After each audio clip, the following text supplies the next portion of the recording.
राधा राधा राधा राधा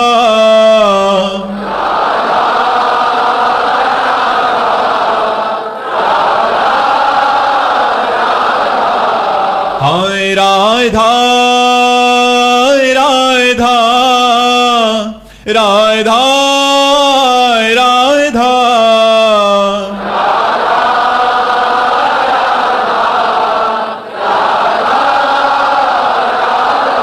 श्री राधा वल्लभ लाल की, समस्त संत हरि भक्तन की, श्री वृंदावन धाम की, सकुले भगवान की। राधा महाराज जी, महाराज जी मन बार बार गलत करने के लिए प्रेरित करता है। शादी होने के बाद भी ये पराये जगह जाता है महाराज जी। ये सब करने के बाद भी मन बहुत दुखी होता है, छोड़ने का मन करता है पर छूट नहीं पा रहा। नहीं यार, छोड़ दो, ठीक रहेगा। छोड़ने ठीक रहेगा, नहीं तो ये दुर्गति करवा देगा, समाज में बेइज्जती करवा देगा और परलोक में दुर्गति करवा देगा। और ज्यादा इधर उधर करोगे तो फिर बहुत प्रचंड माया का खेल है वो, तो बहुत हानिकारक है, बहुत हानिकारक है। बचो, अपनी पत्नी से प्यार करो, धर्म पूर्वक चलो, थोड़ा मन को समझाओ, भयभीत करो, मन को डराओ। अगर मन को डराओगे नहीं तो फिर मन निडर होकर के न जाने क्या क्या करने लगेगा। मन को डराना चाहिए, शास्त्र का डर, नर्क का डर, भगवान का डर, कानून का डर, समाज का डर, ये सब दिखाना चाहिए मन को। ऐसा करोगे तो ऐसा फंस सकते हो, ऐसा करोगे तो ऐसा फंस सकते हो, तो फिर निकल जाओगे। अगर नहीं डराओगे तो फिर मनमानी आचरण फिर कहां ले जाएंगे, वो तो बहुत गलत ले जाएंगे। जी संजीव त्रिपाठी जी, राधे महाराज जी। महाराज जी आपके चरणों में कोटि कोटि प्रणाम। महाराज जी, सकाम भक्ति से निष्काम भक्ति तक पहुंचने का मार्ग क्या है महाराज जी? वही सकाम भक्ति। कोई भी चलता है तो कामना से ही चलता है। जब हम श्री भगवान के चरणों का आश्रय लेकर भगवान का नाम जप, भगवान की लीला कथा श्रवण, भगवान के भक्तों का संग करते हैं, तुम्हारे अंदर लौकिक बुद्धि होने के कारण पहले सांसारिक कामनाएं जागृत होती है। हमारे पुत्र हो जाए, हमारी संपत्ति हो जाए, हमारी संकट निवृत्ति हो जाए, हमारी नौकरी लग जाए, लौकिक। यदि हम बहुत काल तक साधना करते रहें तो भगवान की कृपा से दो बातें होंगी, या कामना पूर्ण हो जाएगी और या कामना शांत हो जाएगी। जहां कामना शांत हुई या पूर्ण हुई, तहां निष्कामता बढ़ने लगेगी, और जहां निष्कामता पूर्वक भजन हुआ वही विशुद्ध अहेतुकी भजन के रूप में परिणित हो जाएगा, वही प्रेम प्रकट कर देगा। तो जैसे हम सकाम भक्ति करते हैं ऐसे ही करते रहे, यही निष्काम भक्ति में परिणित हो जाएगी। क्योंकि भगवान सर्वानंदमय है। वो जब देखेंगे कि इसने आनंद के लिए ही मेरा आश्रय लिया है, पर ये मानता है कि विषयों में ही आनंद है, संसार में ही आनंद, तो ज्ञान प्रदान कर देंगे। फिर वो संसार से अनासक्त होकर भगवान में आसक्त चित्त होकर निरंतर भजन परायण रहेगा। जी प्रियांशु जी इटावा से, श्री हरिवंश महाराज जी। महाराज जी, जब मन भोगों में लिप्त हो और भगवान से विमुख भगवान को और उनके नाम को छोड़ने को कहे, ये मार्ग तुम्हारे जैसे भोगियों का नहीं है, ऐसा प्रेरित करे, उस समय क्या किया? गलत है, मन गलत है। चाहे जितना हम नीच हो, लेकिन भगवान के हैं और भगवान का नाम जप करेंगे। अगर हम नीच आचरण नहीं छोड़ सकते तो भगवान का भजन भी नहीं छोड़ सकते। अगर हम अच्छे आचरणों को पूरे नहीं कर पा रहे हैं तो हम भगवान का भजन नहीं छोड़ पाएंगे। ऐसी बात पकड़नी चाहिए। ये नहीं कि मैं गंदा हूं तो भगवान का भजन क्यों करूं। नहीं, मैं गंदा हूं, गंदे आचरण करता हूं, पर भगवान को नहीं छोड़ सकता। तो एक दिन वो निर्विकार होकर भगवान का सच्चा भक्त बन जाएगा।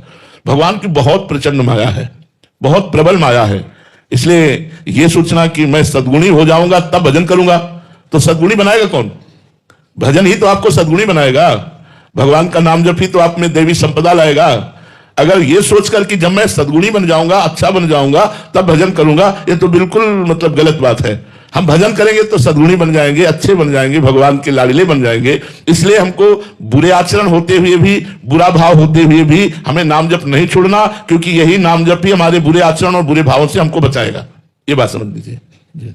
अशोक जी उज्जैन से, राधे महाराज जी। महाराज जी, अब ऐसी स्थिति है कि संसार का आकर्षण है एक तरफ और दूसरी तरफ परमात्मा या साधना का आकर्षण भी होता है। दोनों परिस्थितियों में साधक संघर्षरत रहता है, कभी इधर कभी उधर। तो महाराज जी, ऐसे में कब एक जगह? ये तो बड़ा समय लगेगा बच्चा। ये मन पागल कुत्ता जैसा है यार। चाहे जितना इसको समझाओ, चाहे जितने डंडे मारो, ये जो सोच लेता है वो उसी की तरफ भागता है। जैसे पागल कुत्ता होता ना, जिस व्यक्ति पर दृष्टि कर लेगा फिर वो उसे काटेगा ही। ऐसे ही मन पागल कुत्ते की तरह है। हरि जो मेरो मन हठ न तजय, बड़ा हठीला है। जो ठान लेता है वो करके ही छोड़ता है। इस मन को प्रभु के चरणों में धीरे धीरे लगाने का अभ्यास करें, शनै शनै, धीरे धीरे भगवान में। और भगवान की कथा सुनने से बहुत जल्दी लाभ प्राप्त होता है मन को। यदि हम एकाग्रता पूर्वक रोज भक्तों के चरित्र पढ़ें, भक्तों के चरित्र सुने, भगवान की पावन लीलाओं का गायन करें, भगवान की पावन लीलाओं को सुने, तो हमारा मंगल हो जाएगा। हमारा मन धीरे धीरे निर्मल हो जाएगा तो भगवान में लगेगा। मलिन मन संसार का चिंतन करता है, भोगों में सुख है ऐसा चिंतन करता है। निर्मल मन भगवान में सुख है ऐसा चिंतन करता है। तो मन को पहले हमें पवित्र करना है। तो संत समागम, तीर्थ अवगाहन, शास्त्र स्वाध्याय, नाम कीर्तन, नाम जप, इनके द्वारा हम अपने मन को पवित्र करें और पवित्र मन ही परमात्मा स्वरूप में स्थित होता है।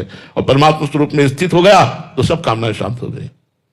राधिका रसिक जी, सहचरी जी, राधा राधे महाराज जी। महाराज जी, गुरु में, गुरु के पांच भौतिक शरीर में, उनके श्री चरणों में, उनके वाक्यों में भाव व निष्ठा स्वाभाविक ही हो जाती है, किंतु गुरु तत्व में कैसे भाव बढ़ाएं? और यही प्रकट में करते रहिए तो तत्व ज्ञान जागृत हो जाएगा। प्रगट गुरु के ध्यान से, प्रगट गुरु की सेवा से, प्रगट गुरु भाव से तत्व ज्ञान जागृत हो जाता है। और तो जब तत्व ज्ञान जागृत हो जाता है तो अखंड मंडलाकारम व्याप्तमेन चराचरम तत्पदम दर्शितमेन तस्मै श्री गुरुवे नमः, समस्त चराचर जगत में गुरुदेव भगवान व्याप्त है, ऐसा अनुभव हो जाता है। जी। मनीष माथुर जी, महाराज जी राधे राधे। महाराज जी, भविष्य की चिंता कैसे दूर करें? जो हो गया है उसे कैसे भूलें? नाम जप के द्वारा, भगवान के नाम जप में मन को लगाइए, वो धीरे धीरे सब विस्मृति के गर्त में डाल देगा संसार को। अगर संसार का स्मरण करेंगे तो भगवत विस्मरण हो जाएगा, और भगवत स्मरण करेंगे तो संसार की जितनी भूली हुई बातें, गलती बातें, ये सब शांत हो जाएंगी। नाम जप में बड़ी सामर्थ्य है। आप निरंतर नाम जप करते रहिए। नाम जप के प्रभाव से ही संसार से अध्यात्म की यात्रा में हम आगे बढ़ पाते हैं। अगर नाम जप नहीं है तो ज्ञान हो सकता है शास्त्रीय, लेकिन आध्यात्मिक उन्नति नहीं हो सकती। इसलिए खूब नाम जप करो तो भूत भविष्य की चिंता है वो मिट जाएगी, वर्तमान भगवदानंद में हो जाएगा। वर्तमान के सेकंड को यदि हम राधा नाम में लगावें, हर सेकंड राधा राधा राधा, तो हमारा भविष्य भी अच्छा होगा, हमारा भूत भी मंगल में होगा। लक्ष्मी प्रिया देवीदासी जी, हैदराबाद से। राधा वल्लभ श्री हरिवंश गुरुदेव। महाराज जी, हुई है सोई जो राम रची राखा। महाराज जी, पूर्ण शरणागति के लिए ऐसा क्या करें कि मन में कोई संशय ना रह जाए, विश्वास बढ़ता रहे? भगवान के पावन चरित्रों को सुनिए और भक्तों का संग कीजिए। जब भगवान की महिमा सुनते सुनते विश्वास हो जाता है कि भगवान इतने कृपालु, इतने बलशाली, सर्वत्र सर्वज्ञ, सर्वशक्तिमान, तो हमारा मन विश्वास करने लगता है भगवान बचाएंगे, भगवान हमारी रक्षा करेंगे, निश्चित भगवान हमारी समस्याओं का समाधान कर देंगे। ये भगवान की लीलाएं सुनने से, भगवान की कथा, भगवान के चरित्र सुनने से भगवान में विश्वास बढ़ता है। भगवान में विश्वास बढ़ने से ही हमारी शरणागति पुष्ट होती है। हमें तो सबसे बढ़िया खूब भगवान के चरित्रों का गायन करो और खूब चरित्रों को सुनो। कानों को इतना सुनाओ कि विषय की वार्ता सुनना बंद कर दे, विषय चिंतन बंद कर दे, बस इसी से आनंद की अनुभूति होने लगेगी। पीयूष जी, विदिशा से। राधा वल्लभ श्री हरिवंश महाराज जी।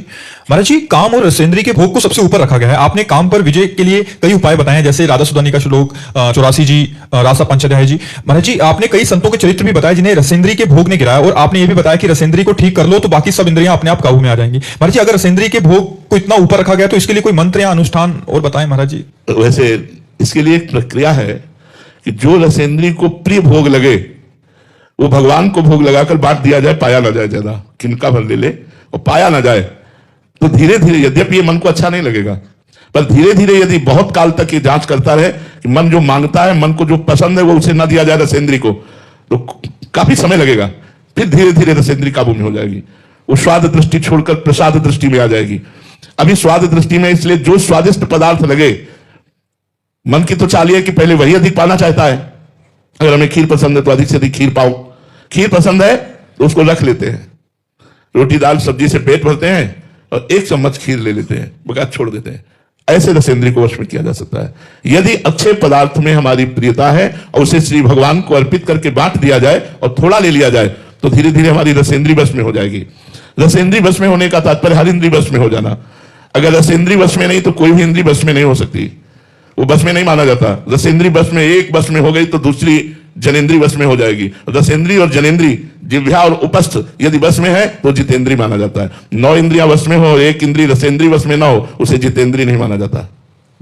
दिव्यांशु जी, राधा वल्लभ श्री हरिवंश महाराज जी, आपके चरणों में कोटि कोटि प्रणाम। महाराज जी, घर के तामसिक वातावरण एवं मांस आदि के सेवन वाले जनों के साथ भी जैसी प्रतिकूल परिस्थिति में रहते हुए भी आपके वचनों पर रह रहा हूं, पर मन महाराज जी अशांत रहता है। कृपया वो मार्ग बताएं जिससे इन परिस्थितियों में भी मेरा चित्त सियाराम जी के निरंतर भजन में लगा। वैसे कोई फर्क नहीं पड़ता। हम बाजार जाते हैं, हमें श्री जी के लिए इत्र लेना है तो क्या हम हर दुकान में ताला डलवा देते हैं क्या? कोई परचून की दुकान खुली, कोई मांस बेच रहा है, कोई अंडा बेच रहा है, कोई कुछ बेच रहा है, कोई, हम अपना सर नीचे किए गए इत्र की दुकान में, श्री जी के लिए इत्र लिया और चले आए। पूरी बाजार थोड़ी हमारे लिए बिघ्न है। हाँ, अब हम मनोरंजन करते हुए हर एक दुकान को ताकते हुए जाएं, इसमें क्या, अरे यार इसमें क्या, ऐसे नहीं। तो ऐसे ही हमारे ऑफिस में, हमारे घर में यदि वातावरण धर्म और भक्ति के प्रतिकूल है, हमें सिर्फ अपने से मतलब रखना है, जिससे जो कर्तव्य कर्म करने, पिता है तो पिता के साथ पिता का व्यवहार करते हैं, माता के साथ माता जैसा व्यवहार करते हैं, बस। अब वो कहें ये खाओ, ये पियो, ये ऐसा करो, अगर वो धर्म के प्रतिकूल है तो मुझसे स्वीकार नहीं करते, तो आपके ऊपर कोई प्रभाव नहीं पड़ेगा। घर में मांस बने तो भी कोई प्रभाव नहीं पड़ेगा। विभीषण जी लंका में रहते थे तो आसपास का वातावरण तो सब निशाचरी वातावरण ही था। हनुमान जी को बड़ा आश्चर्य हुआ कि लंका निश्चल निकल निवासा, यहां कहां सज्जन करवासा। लेकिन ऐसी उत्तम भक्ति की कि भगवान ने कहा तुम सारी के संत प्रिय मोरे, धरो देह न याम नहीं हो रहे। तो जब लंका में भक्ति हो सकती है तो भारत में तो हो ही सकती है, या विदेश में भी कहीं भी हो सकती है। हम अपना लक्ष्य रखें, अगर हमारा लक्ष्य दृढ़ है तो हमारी भक्ति दृढ़ रहेगी। वत्सल शाह जी गुजरात से, राधे महाराज जी। महाराज जी, जीवन में आध्यात्मिक मार्ग में आने वाले प्रश्नों में कैसे जाने कि प्रभु की मर्जी इच्छा क्या है, ऐसा निर्णय कैसे ले महाराज? शास्त्र सम्मत बात है, संत सम्मत बात है तो भगवान से प्रेरित है, और मन सम्मत बात है तो विषय से प्रेरित है। तस्मात् शास्त्रम प्रमाणम ते कार्य कार्यो व्यवस्थित हो। शास्त्र से प्रमाणित यदि हमारे मन में बात आ रही तो भगवत प्रेरित है। संत से विधि के अनुसार जो संत बोलते हैं उनकी वाणी के अनुसार यदि हमारे अंदर कोई बात आ रही तो भगवत प्रेरित है, अन्यथा सब मानसिक माया के संकल्प है, इन पर ध्यान नहीं देना चाहिए। नवीन जी हैदराबाद से, राधे महाराज जी। महाराज जी, भगवत प्राप्ति में सबसे महत्वपूर्ण क्या है? नियम है, भक्ति है, पूजन है, या कर्तव्य है? स्मरण है, जो तुमने एक भी नहीं बात इसमें लिखी। इन सब बातों में खास बात नहीं है, स्मरण है। तद स्मरण परम व्याकुलते थी। एक क्षण के लिए भी भगवान का विस्मरण होने पर परम व्याकुलता हो जाना, ये भक्ति का चरम स्वरूप है। तो ये तो सब सहयोगी बातें लिखी, मुख्य बात तो आपने लिखी नहीं। मुख्य बात है भगवत स्मरण, हर समय नाम जप करना, भगवान की स्मृति में रहना। अगर ये नहीं है तो 24 घंटे आपका मन खाली रहेगा। थोड़ी देर सेवा कर ली, थोड़ी देर पाठ कर लिया, थोड़ी देर नियम संयम, इसके बाद नाम जप, मंत्र जप, भगवत स्मृति। निरंतर भगवत स्मृति ही वास्तविक भक्ति का स्वरूप है। देवर्षि नारद जी ने बताया है, तदर्पिता अखिलाचारिता तद्विस्मरणेन परम व्याकुलते थी। समस्त कर्म भगवान को अर्पित हो और भगवान का विस्मरण होने पर परम व्याकुलता पैदा हो, यही भक्ति का स्वरूप है। सक्षम जी, राधे महाराज जी। गुरुदेव भगवान, नाम जाप की कितनी संख्या के पश्चात वो स्थिति आ जाती है कि मन में कोई प्रश्न ही ना रह जाए? इसका निर्णय नहीं किया जा सकता, क्योंकि नाम जाप आप कितनी भावना से करते हैं। अगर आर्त और दैन्य होकर के प्रेम में भरकर पुकारा जाए तो एक नाम से भगवान का प्रादुर्भाव हो जाएगा। एक बार जिन नाम लिए हित सो होए अति दीन, ताको संग न छाड़ही ध्रुव अपनो कर लीन। एक बार अभिमान रहित होकर आर्त भाव से, दैन्य से, प्रेम में भरकर एक नाम पुकारा जाए तो भगवान उसका संग कभी नहीं छोड़ते और उसको दर्शन दे देते हैं। अब बोलो, एक नाम में भगवान का दर्शन हो सकता है, लेकिन शर्त है अभिमान रहित, दैन्य और प्रेम युक्त।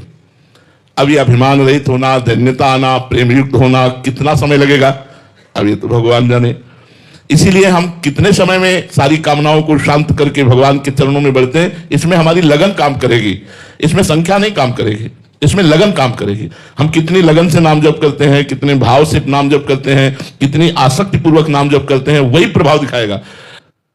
अगर हमारा एकाग्रता पूर्वक नाम जप हो तो कम नाम जप से ही बहुत जल्दी उन्नति हो जाएगी।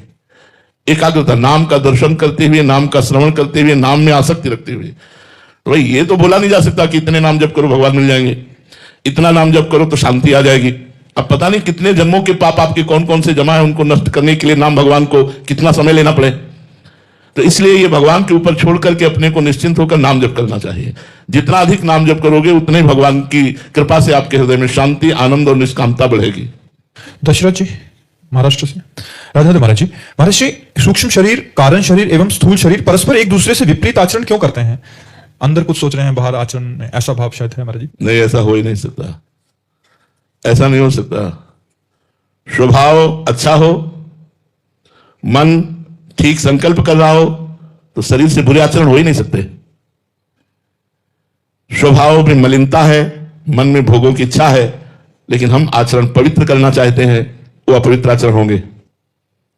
ये सूक्ष्मता की बात है, आप उसे समझ नहीं पा रहे कि कारण शरीर स्वभाव, सूक्ष्म शरीर अंतःकरण, स्थूल शरीर पांचभौतिक, इन तीनों का कनेक्शन है। स्वभाव से प्रेरित होकर मन भोगों की तरफ या परमात्मा की तरफ, जैसा स्वभाव हुआ, जैसा संकल्प बना। अब गलत संकल्प बना तो हमारा जो बौद्धिक निर्णय है वो कहता तो है, उसमें दो विभाग है, एक सुमति एक कुमति। तो सुमति कहती है तुम गलत हो, आचरण करने जा रहे हो, तो कुमति कहती है कोई बात नहीं है, और वो सहयोग कर देती है मन को। और जहां मन को सहयोग हुआ तभी शरीर में हलचल होती है। शरीर की क्रिया बिना मन के नहीं होती, ध्यान रखना। जैसे एक मच्छर काटा, अब अंदर सूचना दी गई, त्वगेंद्री ने मन को, ये सब सेकंड में होता है, त्वगेंद्री ने मन को सूचना दी कुछ यहां है, बुद्धि ने निर्णय किया हाँ है, बुद्धि ने मन को आदेश किया, मन ने इस त्वगेंद्री में क्या हुआ इस जानकारी के लिए कर्मेंद्री हस्तेंद्री को आदेश किया, वो तुरंत वहां गई, मसल दिया। मसलते समय त्वगेंद्री के स्पर्श से अनुभव हुआ अच्छा मच्छर था। तो त्वगेंद्री में हस्तेंद्री में स्थूल शरीर में जो क्रिया हुई उसका कारण क्या था? सूक्ष्म शरीर। सूक्ष्म शरीर में जो क्रिया हुई उस स्वभाव के अंतर्गत हुई। यदि साधु स्वभाव का है तो धीरे से देखेगा कोई जीव तो नहीं है, और अगर राजसिक तामसिक स्वभाव मसल दिया, अब वो चींटी है या मच्छर वो मर गया, साधु स्वभाव का है धीरे से देखेगा कोई जीव तो नहीं, हाँ जीव है तो उसे पकड़ के हटा कर। स्वभाव से प्रेरित सूक्ष्म शरीर से प्रेरित स्थूल शरीर, क्रियाएं वही होती हैं जो हमारे मन में संकल्प बनता है, मन वैसा ही संकल्प बनता है जैसा स्वभाव होता है। इसलिए ये बात आप कैसे सिद्ध कर सकते हैं कि तीनों में विपरीत कार्य हो रहे हैं? जी ऐसा भाव हो सकता है कि अंदर से हम भजन भक्ति मार्ग पे नहीं चल रहे, बट बाहर दिखावा कर रहे हैं, बट अंदर का वो तो पाखंड है, वो पाखंड है, तो उसकी बुद्धि अशुद्ध है, उसका स्वभाव अशुद्ध है, तीनों के कारण वो पाखंड को स्वीकार किए हुए। विपरीत कहां हो सकता है? विपरीत शास्त्र के हो सकता है, संतों के विपरीत हो सकता है, लेकिन इन करणों के विपरीत नहीं। इन्होंने स्वीकार किया तभी हुआ, अगर ये स्वीकार न करे तो होगा ही नहीं, स्वीकृति से ही होता है। अब वो अंतर्मुख ज्यादा नहीं है इसलिए वो इस बात को समझ नहीं पा रहे हैं। प्रिंस जी जबलपुर से। राधे राधे महाराज जी जब आप गंगा किनारे रहते थे तब आपको कई दिन तक भूखे रहना पड़ता था, फिर भी आप शरीर से बहुत बलवान थे ऐसा बताते हैं। हम दिन भर खाते रहते हैं महाराज जी, फिर भी दुबले पतले से हैं हमारे इसका क्या कारण है? हम प्रसन्न रहते हैं। आज भी हम अभी अपने जनों से किसी से कह रहे थे कि हमें रोग के चिंतन करने का स्वभाव नहीं है। हम ना चाहते हैं कि हमारा कभी चिंतन शरीर या रोग का हो, इसलिए हम प्रसन्न रहते हैं, और प्रसन्नता के कारण हम स्वस्थ रहते हैं। भयानक रोग होने पर किडनी फेल है, रोज डायलिसिस हो रहा है, और पर हम एक अपने को स्वस्थ मानते हैं, हम बीमार नहीं मानते, और भगवान का चिंतन और ऐसी हम दिनचर्या बनाते हैं जिससे हम ये सोच ही ना पाए कि हम रोगी हैं। तो स्वस्थता प्रसन्नता से जुड़ी हुई है।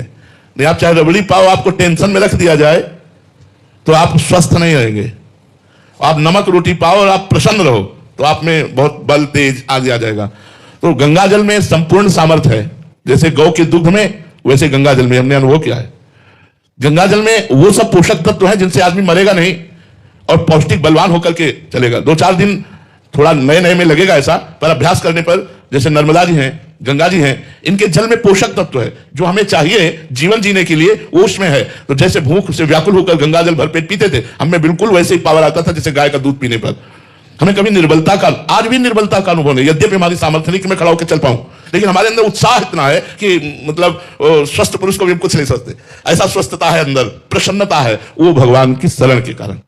तो बात भोजन की नहीं है, बात चिंतन की है कि आपका शरीर दुबला पतला या मोटा होना कोई खास बात नहीं, स्वस्थ होना, प्रसन्न रहना, सही चिंतन होना, यह बात देखी जाती है कि आप स्वस्थ हैं मतलब प्रसन्न हैं, आपका चिंतन ठीक चल रहा है, यह खास बात होती है। तो भगवान की कृपा से भूखे रहने पर भी चिंतन नहीं बिगड़ता था। अगर अन्न का चिंतन हो तो फिर बिगड़ जाए, चिंतन भगवान का रहता था, और गंगा मैया का दुग्ध पान करके पुष्ट रहते थे। बहुत प्यार गंगा मैया ने दिया है, बहुत प्यार। गंगा मैया का हम कभी विस्मरण नहीं कर सकते। जब गंगा जी की याद आती तो बस जैसे माँ, ऐसे हमारी गंगा जी थी। गंगा जी ने हमें पोषण, ज्ञान, वैराग्य, भक्ति सब मार्ग से पुष्ट किया गंगा मैया ने। धन्य है जो गंगा जी का सेवन करते हैं, वो धन्य है, और एक दिन धन्यता का अनुभव करेंगे। गंगा जी कोई साधारण नहीं, ब्रह्मद्रव है, साक्षात भगवत स्वरूप है, श्री कृष्ण स्वरूप है। भगवान शंकर ने अपने मस्तक पर इसीलिए धारण किया। गंगा जी अपार महिमा युक्त है, तो गंगा जल पीने मात्र से ऐसा बल। अब तो लगभग 28 वर्ष 29 वर्ष हो गए होंगे गंगा जी की धारा नहीं देखी, क्योंकि वृंदावन खंडवास और वैसी दिनचर्या है। पर मन कभी कभी व्याकुल होता है, वो गंगा के किनारे का दृश्य जो है वो हृदय को चुराता है। यार क्या जीवन था, किसी से कोई संपर्क नहीं, कोई मतलब नहीं, आकाश वृत्ति से जो मिल गया खाया नहीं, गंगा किनारे पड़े, हर समय भगवदानंद में डूबे।